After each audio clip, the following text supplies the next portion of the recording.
Niambie hiyo.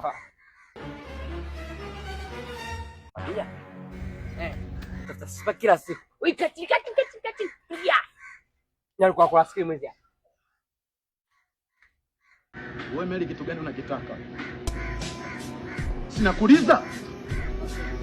Kwa mimi msela nahangaika huko lodi, mama unanielekeza kila kitu wewe. Mimi nataka nipambane msela nikufanyie wewe kila kitu mama yangu. Na wakalisha vinega lodi uko naumiza na wachiza ujue. Alafu unakuja unatembea na huyu nani sasa? Mwambie.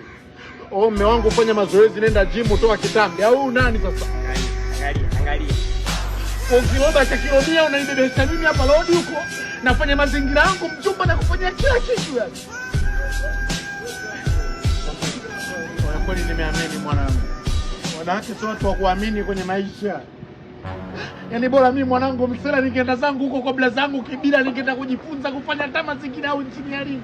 Nikawa najua kutengeneza tama gari kuliko kuletea piga huko na ukinega mshamba kusaidia chochote yani. Unapaka zako marangi kama kibila au tomeje na. Sikiliza. Tangulia geto. Mwambie mbao unakusaliti mwenzio. Sikiliza. Usha kuchinja, usha kuonyesha ule mbaya. Sasa sikiliza, mimi leo nakubeba. Wewe usije kubebwa, mimi leo nakubeba. Shika mdogo wangu. Wewe simama juu. Wewe simama. Wewe chagua bega. Chagua bega. Chagua. Huko. Huyu wewe mpumbavu ni huyu. Cut.